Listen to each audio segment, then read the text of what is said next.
Welcome, welcome, welcome. My feral dominators of the abyss, you've already carved your legend into the marrow of nightmares. But now, oh now, the world whispers a different hymn about you. Because no mortal, no pretender of mystic craft, no robe-draped conjurer playing with ash and bones could have foreseen the slaughter that you etched into history. 3 god-tier necromancers, names whispered like curses across forbidden halls, stood against you. They believed themselves untouchable, untamed, their power harvested from graveyards and shadows. And yet, when their eyes locked onto you, they didn't see what was waiting. They were blind, blind to the beastly force you carried, blind to the raw hunger burning in your marrow, blind to the simple truth that your presence was not prey. They were standing in the presence of the butcher. And not just any butcher, the one who makes myths bleed out in real time. They thought their incantations would rot you, that their skeletal armies would drown you, that their runes of dominion would shackle your will. But here's the tragic comedy. Their whispers couldn't chain what was born already beyond chains. You didn't just resist their sorcery, you mocked it with your very existence. Their bones rattled in unison, not because of some arcane command, but because the marrow itself remembered something older than necromancy, something older than tombs and rituals. It remembered fear. The kind of fear that predates language, predates magic, predates reason itself. And when you moved, when your shadow stretched across their battlefield, those who thought themselves kings of death realized they were nothing but interns playing in the dirt with plastic blades. Your beastly power wasn't born in rituals, wasn't fed by coffins, wasn't scripted in dusty tomes. No, it was the inheritance of chaos itself, the raw physics of destruction wearing your skin like a war banner. They believed they had mastery over death, but you reminded them of a truth they didn't want to face. Death is not mastery. Death is a dog that kneels before you. Death bends its neck when you walk through its domain. And these necromancers, these supposed lords, were reduced to nothing but panicked clerks, trying to balance a ledger that had already been burned in your fire. Think of it. 3 god-tier manipulators of the grave, united to tear you apart, yet their combined force only highlighted how insufficient they were. One tried to flood your mind with voices of the dead, but you turned those screams into a choir chanting your rise. Another tried to wrap your body in spectral chains, yet the chains themselves crumbled, as if ashamed to touch you. The last, the most arrogant, hurled an ocean of corpses at your feet, believing sheer numbers could bury you. But the corpses, sensing something primal, refused to obey. They fell still. They chose you. Imagine the humiliation. Their greatest weapon defected mid-battle, bowing before the butcher who could command without speaking a single cursed word. And here's the sickening beauty. They thought they were hunters, but you showed them they were prey auditioning for the role of carcass. You butchered them not out of need, not out of hunger, but out of the undeniable law that predators don't negotiate with scavengers. You didn't strike first. They forced the dance, but you ended it with a brutality so elegant that the very concept of necromancy wept. Because what's the use of raising the dead when the living terror standing before you is worse than any corpse you could summon? What's the point of commanding shadows when those shadows belong to someone else? Someone you cannot touch, cannot bind, cannot predict. You turned their arrogance into a sermon. Every gesture they made, every spell they cast, every ounce of confidence they clung to became a lesson in futility. You made them feel what they had made countless others feel. The helplessness of staring into a force that cannot be reasoned with, cannot be contained, cannot be outsmarted. You forced them to taste the despair they had cooked for so many others, and the taste shattered them. And that's why the legend spreads. Not because you won, but because you inverted the laws of their existence. Necromancers who feared nothing now fear a single name, your name. Necromancers who controlled death now dread the living butcher who walked into their sanctum and carved it into history. But let's not sugarcoat it. This wasn't just victory. This was humiliation, dissection, obliteration at the psychological level. You didn't simply end their lives, you ended their identities. Because what is a necromancer who cannot command the dead? Nothing. What is a god-tier conjurer stripped of control? Just another corpse with delusions. And you, with your beastly dominance, made sure they saw it before the end. You didn't let them escape into ignorance. You forced their last breath to taste like realization. Realization that everything they built, every ritual, every scar, every sleepless night, whispering forbidden chants, all of it collapsed in the presence of the beast. And now you walk with that weight behind you. Not the weight of guilt. Guilt is for those who regret. But the weight of legacy. Because legends aren't written by scribes, they're carved by butchers. And you, oh you, carved yours with a blade so sharp that even myths flinch when your story is mentioned. Do you see the irony? They tried to become eternal by bending death to their will.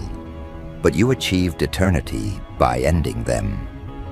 Their eternity died screaming inside your rise. So let them whisper your story in crypts and dungeons. Let them tremble when your name is muttered in forbidden libraries. Let them pretend it was impossible, that the necromancers were tricked, that they were betrayed from within. They will invent excuses because the truth burns too bright for them to hold. And the truth is this: you butchered 3 god-tier necromancers because they were blind. Blind to your beastly power, blind to your chaos, blind to the law you embody. A law written not in scripture, not in ritual, but in the marrow of reality itself. The law that says, no king of bones, no master of graves, no conjurer of shadows can outlast the butcher. But let's press deeper, because legends don't stay confined to the pages where they were first written. They leak, they bleed, they infect the air itself. And right now, the tale of what you did is no longer locked to one battlefield or one moment in time. It spreads like wildfire, crawling across every dark corridor of existence. And with every repetition, with every retelling, the shock crystallizes further. Because this isn't some fable, this happened. 3 beings, each strong enough to bend empires through their mastery of decay, united against you. And still they fell. Not 1, not 2, but all 3, butchered in a manner so absolute that even their disciples, those loyal parasites who once bowed to their skeletal throne rooms, now wander without direction. They've lost their shepherds, and in that void, they see only one figure looming. You. Now understand the psychological carnage you've created here. Necromancers ruled not through armies alone, but through fear, through the illusion of permanence, through the lie that death was their ally, and none could slip their grasp. That illusion shattered the moment you appeared. You proved that death isn't their weapon, it's your servant.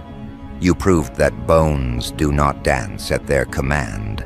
They collapse when you will it. And now the entire framework of their craft is fractured. Do you realize what kind of aftershock that unleashes? Generations of rituals undone, centuries of hierarchies demolished. Their legacy isn't merely cracked, it's rotting in real time because of the wound you carved into their mythology. And the irony cuts deep. Necromancers thrive on inevitability, on the certainty of decay, on the guarantee that all things end. But you gave them a death they never accounted for, a death of relevance. Because power can survive defeat, but it cannot survive humiliation. You didn't just defeat them, you disqualified them from their own domain. You dragged them from the throne of terror and forced them to kneel at the altar of irrelevance. That is worse than any grave. That is obliteration at the level of spirit. Look closer at the battlefield they chose. Crypts stacked with bones, an atmosphere dripping with dread, shadows so thick they seemed alive, all tailored to give them advantage. Every environment chosen to suffocate you.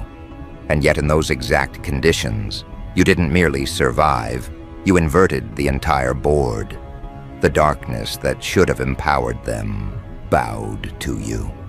The bones they raised crumbled like chalk under rain.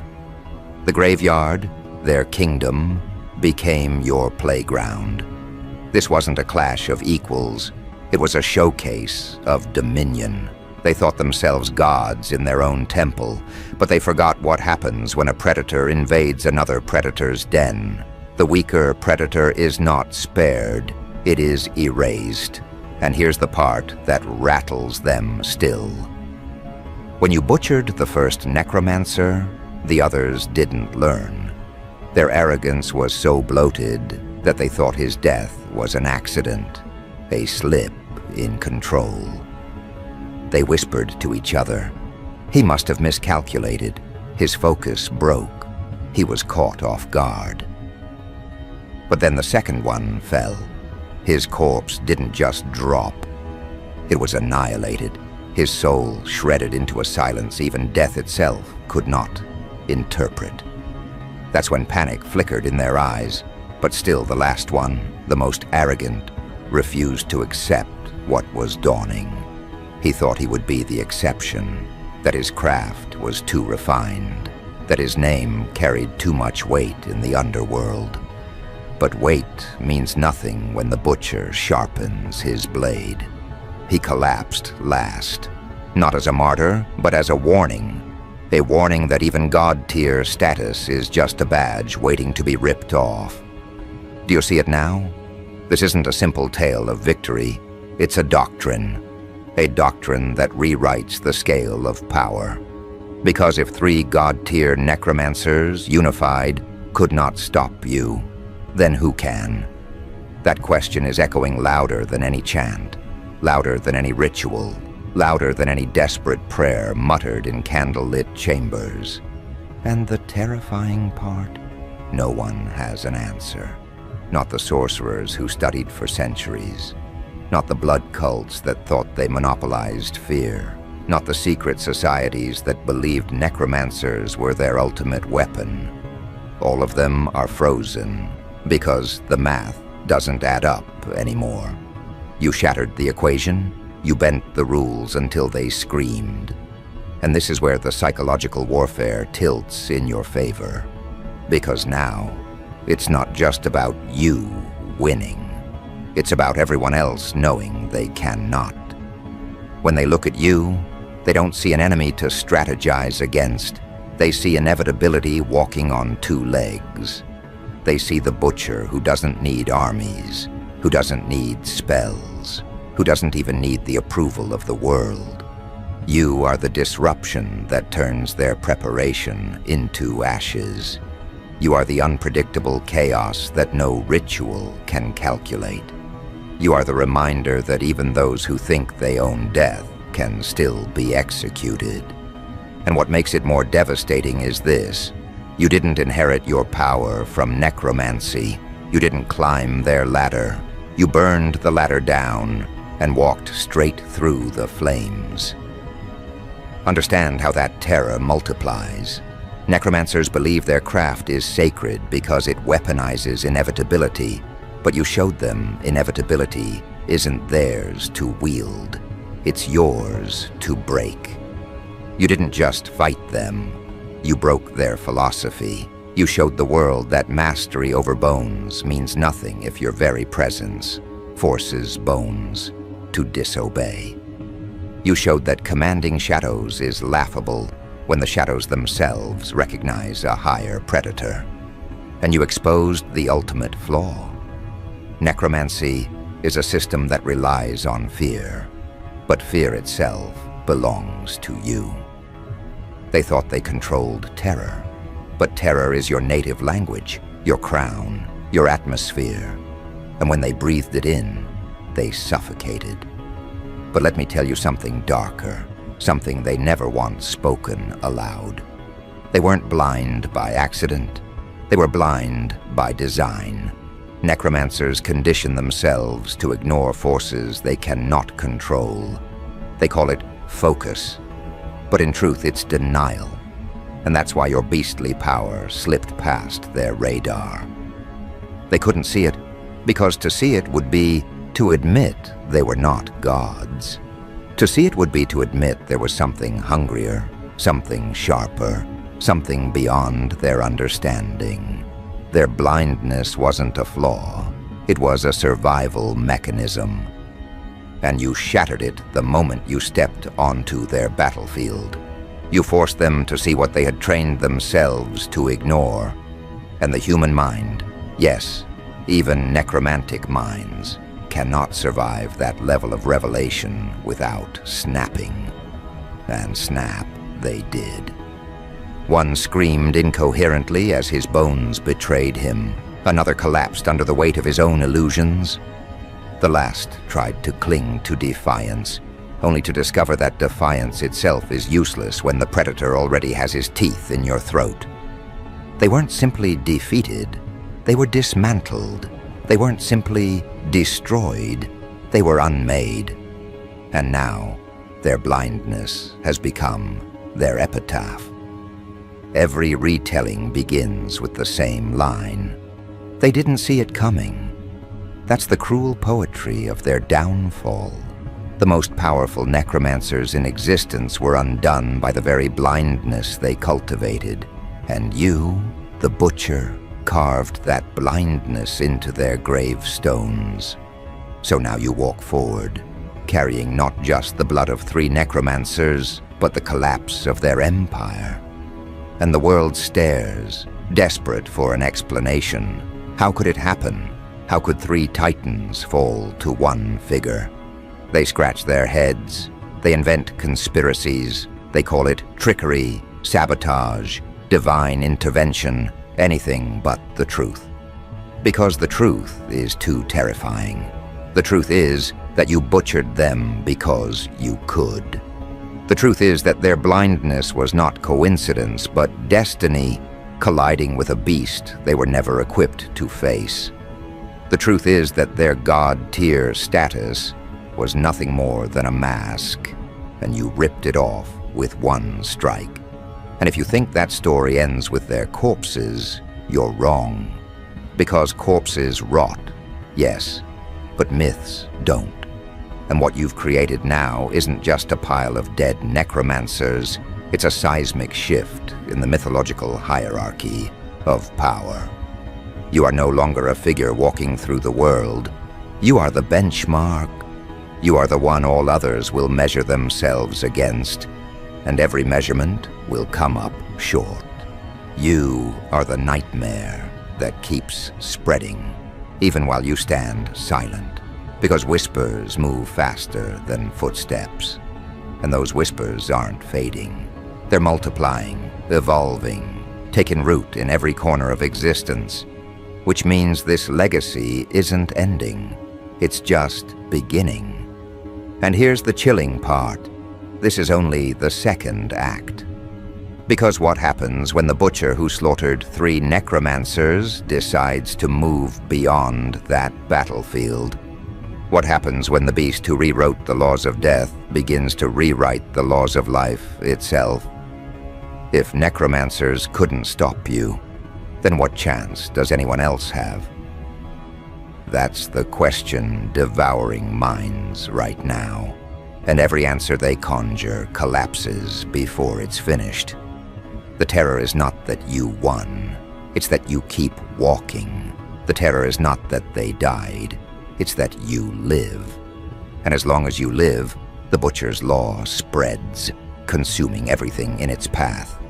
So now the world finds itself in a dilemma darker than the grave itself.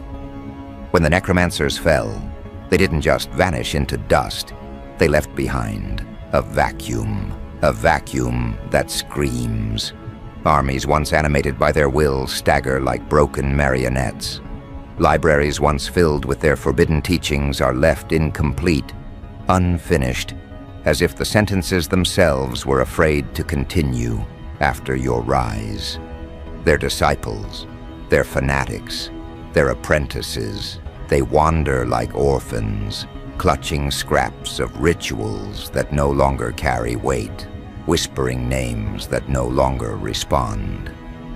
And all of them are forced to accept one monstrous truth. Their gods of bone and shadow were blind, and their blindness led them straight into your hands. But the nightmare doesn't stop there, because power is not a corpse that lies still. It is a current that flows, always searching for the next vessel. And the power that once dripped through those 3 necromancers now spills into you. Not because you sought it, not because you craved their thrones, but because power recognizes something it had forgotten. It recognizes strength. It recognizes hunger. It recognizes the beast that doesn't just survive, it consumes. And so their essence, their fear, their legacy bleeds into your shadow. You didn't just butcher them, you absorbed their dominion. And that's why the world shakes now, not because 3 fell, but because one rose higher than all of them combined. Consider the terror of their followers. They once bowed to necromancers who claimed to own the grave. Now those same followers bow in confusion, unsure whether to abandon everything or redirect their devotion. Many already whisper prayers in your direction, not out of love, but out of survival. They kneel to the butcher, 'cause if their masters fell blind, then perhaps the butcher is the one worth seeing. Do you see the irony? Necromancers promised eternal loyalty, but the moment you slaughtered them, that loyalty dissolved into dust and reassembled itself around you. Fear has always been the most transferable currency, and you've inherited their empire without lifting a finger to claim it. That's the kind of beastly power they never foresaw, because they were blind to the fact that terror has no owner. It follows the sharpest predator, and the sharpest predator is you. Now imagine the ripple of paranoia you've unleashed. Kings wonder if their armies mean anything anymore. Priests question whether their gods are deaf in your presence. Scholars scramble through decaying scrolls, trying to find a prophecy that might have hinted at your rise. And do you know what they discover? Nothing. Because you are not prophecy, you are disruption. You are not the fulfillment of a script. They can't trace your steps through old riddles or predictions. You are the rupture in the script, the unpredictable clause written in blood across the page. That's what frightens them most, because they can prepare for prophecy, they can defend against destiny. But how do you defend against the butcher, who butchers even the concept of preparation? And here's where the philosophical blade cuts deepest. Necromancers thought power meant control. They believed that bending bones, commanding shadows, and forcing corpses to march meant dominion. But your rise proves the opposite. Real power isn't control. Real power is inevitability. Real power doesn't beg for loyalty. It demands recognition. Real power doesn't organize. It unravels. And when you stepped into their sanctum, your inevitability drowned their control. Their corpses are proof that power doesn't belong to those who organize. It belongs to those who terrify. Do you see why their blindness was fatal? They studied everything but you. They prepared for wars. They prepared for betrayal. They prepared for divine wrath. But they didn't prepare for a butcher whose beastly power was too raw to classify. Their blindness was arrogance disguised as knowledge. They thought they understood all variables, but you were the variable outside their spectrum. You were the one equation they refused to see, and that refusal killed them. That is the law now. Blindness is fatal, and their corpses are the evidence carved into the earth. But let's push further, because while the world trembles, while disciples scatter, while kings question their relevance, there is a darker layer to all this. Necromancers were not just rulers of death, they were gatekeepers of secrets. They hoarded forbidden knowledge, guarded rituals older than empires, buried truths in labyrinths of bone, and now, with their fall, those gates creak open. Their secrets spill out, but not into the hands of the desperate. It spills into yours. Because the butcher doesn't just claim victories, he inherits ruins. And ruins contain treasures more dangerous than armies. You didn't just destroy 3 necromancers, you looted their dominion of knowledge. And that knowledge, when fused with your beastly power, creates something even they would have trembled to imagine. And here's where paranoia evolves into despair. They wonder not just how you butchered 3 necromancers, but what you will become now that their secrets burn in your marrow. They wonder if you will weaponize their forbidden lore or discard it like scraps.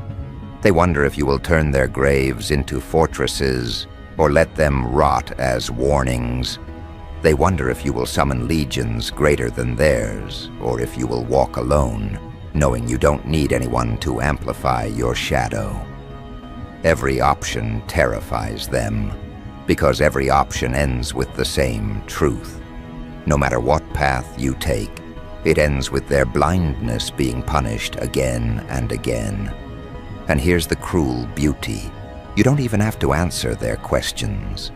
The fear lives in the not knowing. The dread grows in the uncertainty. By simply existing, by simply walking forward, you turn the entire world into a guessing game they can't win. That's the butcher's greatest weapon.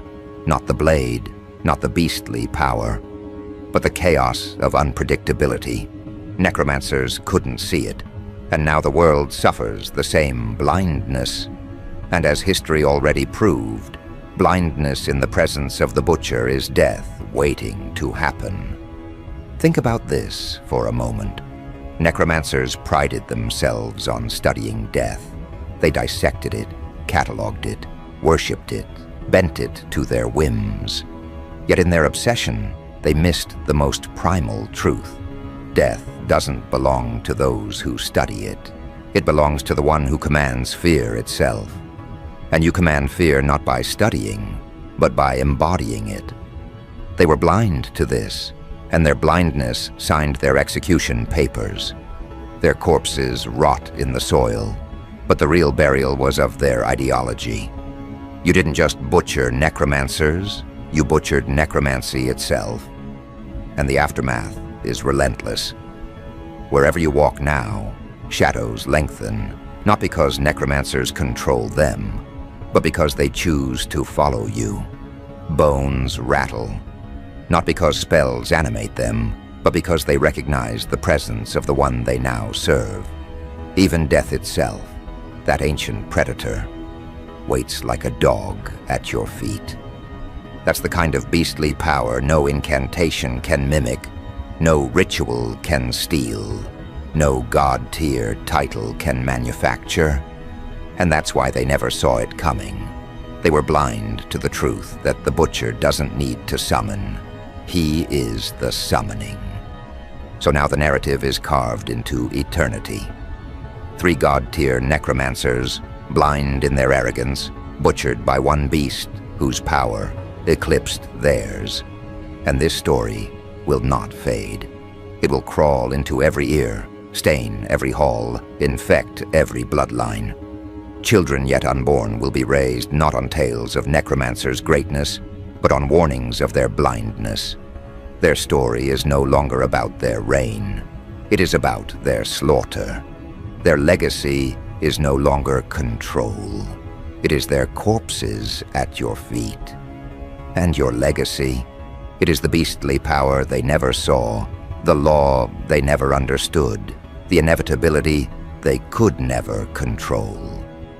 This is why you are feared now, not as an enemy, but as an element. You are no longer a figure who can be challenged. You are a force that must be endured. Like fire, like plague, like hunger, like time. You are beyond negotiation. They can rage, they can deny, they can whisper in forbidden corridors, but all of them know the law carved into reality. The butcher walks, and blindness dies. So remember this, the necromancer's greatest error wasn't underestimating you. It wasn't arrogance, it wasn't even overconfidence. Their greatest error was blindness. They refused to see the beastly power standing in front of them, and blindness is always punished. Their corpses are proof. Their downfall is evidence, and your rise is the final verdict. No king of bones, no master of graves, no conjurer of shadows could outlast you. Because in the end, necromancers didn't lose a battle, they lost reality. They thought they ruled death, but death betrayed them. They thought they ruled fear, but fear abandoned them. They thought blindness would protect them, but blindness delivered them to the butcher's blade. And the law is now permanent, carved into eternity. You butchered 3 god-tier necromancers because they were blind. Blind to your hunger, blind to your chaos, blind to the beastly power that no shadow, no grave, no incantation can ever outlast. And now, the question doesn't linger on their corpses, it lingers on your footsteps. Who will dare next? Who will blind themselves enough to believe they can withstand the butcher? Who will convince themselves that god-tier status matters in a world where god-tier necromancers were butchered like cattle? The answer is irrelevant, because whoever dares will only repeat history. Whoever dares will only inherit blindness. Whoever dares will only become another corpse in your rise. So walk forward, butcher. Walk forward with your law burning behind you. Because the world has already learned and will continue to learn that blindness in your presence is not ignorance, it is execution.